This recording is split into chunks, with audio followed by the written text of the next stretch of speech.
Hello दोस्तों। आज ऐसे टॉपिक पर बात करने वाली हूँ जो लगभग हर माँ और पेरेंट्स महसूस करते हैं। बच्चों पर गुस्सा आ जाना, जबकि अंदर से यही चाहते हैं कि उन्हें अच्छे से टाइम दें। कई बार दिन खत्म होने पर यही पछतावा होता है कि बच्चों को समय तो दिया, लेकिन प्यार और धैर्य के साथ नहीं। तो आज हम समझेंगे कि ऐसा क्यों होता है और इसे कैसे बदला जा सकता है। मान लीजिए, सुबह से ही घर का काम, ऑफिस का प्रेशर, दिन भर की थकान और ऊपर से बच्चों की लगातार डिमांड। मम्मी ये दे दो, मम्मी वो चाहिए। ऐसे में कई बार पेशेंस टूट जाता है और जब हम गुस्सा करते हैं तो बाद में गिल्ट भी महसूस होता है। काश मैं प्यार से समझाती। पर सच तो ये है कि सिर्फ आपके साथ ये सब नहीं होता है। लगभग हर माता पिता इस फेज से गुजरते ही हैं। कुछ साइकोलॉजी के अनुसार अगर हम बातें समझें तो पहली बात उसमें यह है ओवरलोड ऑफ रिस्पॉन्सिबिलिटीज। दिन भर का बोझ मन को चिड़चिड़ा बना देता है। अब वो रिस्पॉन्सिबिलिटीज आपकी घर की हो सकती हैं, आपकी ऑफिस की हो सकती हैं, आपकी फैमिली की हो सकती हैं। लेकिन कई बार हम इतने ज़्यादा फ्रस्ट्रेट हो जाते हैं, हमारा मन इतना ज़्यादा चिड़चिड़ाने लगता है कि बच्चा अगर कोई अच्छी बात भी बोल रहा है ना, तो भी हमें गुस्सा ही आता है और रिप्लाई में हम उसे सिर्फ और सिर्फ गुस्सा ही देते हैं। सेकंड पॉइंट पे अगर मैं बात करूं, एक्सपेक्टेशंस वर्सेस रियलिटी। हम सोचते हैं कि बच्चे हमेशा हमारी सुनेंगे, लेकिन बच्चे तो बच्चे ही हैं। ये बात हम क्यों मान लेते हैं अपने ही मन में कि हम जो कहेंगे वो बच्चा सुनेगा। ये कहीं ना कहीं इसलिए भी होता है कि हमें ये लगता है हम उन्हें सिर्फ और सिर्फ अच्छा ही अच्छा सिखा रहे हैं या अच्छा ही अच्छा सिखाना चाहते हैं, और बच्चा वो चीज़ें नहीं ले रहा है। लेकिन थोड़ा सा अगर हम उनके दिमाग से भी सोचें कि उनका भी हर टाइम वो बातें मानने का दिल नहीं करता होगा, इसलिए वो कहीं ना कहीं उन चीज़ों को इग्नोर करते हैं और बातें नहीं मानते हैं। तो इसमें भी हमें अपने ऊपर ही काम करते हुए अपने आप को ये समझाना होगा कि इट्स ओके। आज नहीं माना बच्चे ने, कोई बात नहीं। उसको आप बाद में उसी बात को लेकर समझा सकते हैं। होपफुली शायद बच्चे को समझ में आए। अब मैं बात करूं थर्ड पॉइंट की, वो है मी टाइम की कमी।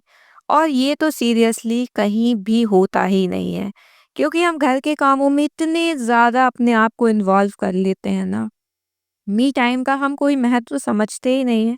हमें ये लगता है कि हम अकेले 5 से 10 मिनट बैठ जाएंगे तो इतने में घर का कोई और काम हो जाएगा। और क्यों ही बैठना है, हमारी लाइफ तो ऐसी ही चलनी है।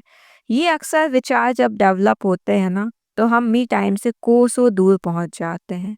लेकिन यकीन मानिए, वो 5 से 10 मिनट आपको बहुत सुकून दे सकते हैं, और वो चीज़ भी आप ही के हाथ में है।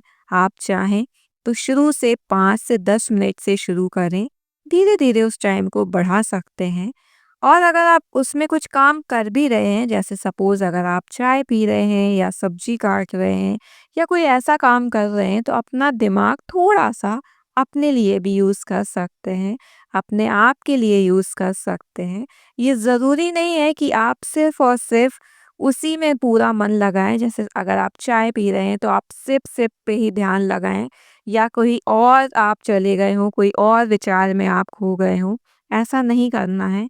उस टाइम को आपको अपने लिए ही इन्वॉल्व करना है। अब मैं बात करूँ नेक्स्ट हैबिट की, जो कि है instant reaction habit, patient develop ना होना।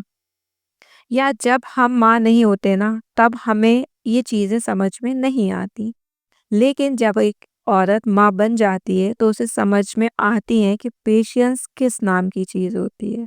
मतलब आप कोई भी बात ऐसे बच्चे से बोल रहे हैं कि एक बात जैसे आपने बोली कि ये चीज़ आपके लिए अच्छा नहीं है, और बच्चा वो बात मानने को ही तैयार नहीं है कि नहीं, मैं तो ऐसा ही करूँगी। तब हमें बच्चे पे इतना ज़्यादा गुस्सा आता है, लेकिन हम उसे ना डांट सकते हैं ना मार सकते हैं। तो वहाँ पर हमारा पेशेंस लेवल चेक हो रहा होता है अपने आप से कि हम कितना कंट्रोल कर सकते हैं, कि ताकि इसको ना हम डांटें और ना मारें।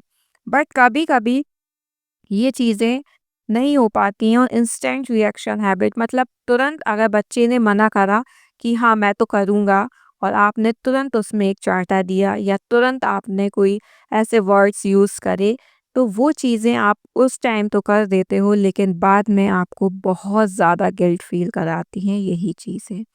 तो आप कोशिश करें कि इंस्टेंट रिएक्शन ना दें, उस चीज़ को थोड़ा-सा ठंडे दिमाग से लें, थोड़ा-सा अपने अंदर पेशेंस डेवलप करें, क्योंकि अगर आप इंस्टेंट चीज़ें करोगे, तुरंत आप रिएक्ट करोगे, तो बच्चा भी आपसे वही सीखेगा।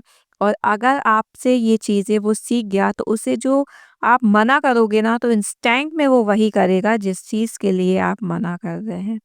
सो होपफुली आप इन चीज़ों को, इन पॉइंट्स पर थोड़ा सा फोकस डाल के चीज़ों को आप अच्छे कर सकते हैं, क्योंकि कोई भी चीज़ें आपको बता सकता है बट अप्लाई आपको अपनी लाइफ पर खुद ही करना होगा। सो उम्मीद करती हूँ कि आज की वीडियो आपको पसंद आई होगी और थोड़ी बहुत ही रिलेटेबल लगी होगी आपको अपनी लाइफ से। अगर ऐसा हुआ हो सो प्लीज़ लाइक करें, चैनल को सब्सक्राइब करें और शेयर करें। हो सकता है इस टाइप की वीडियोस किसी और को भी हेल्प करे।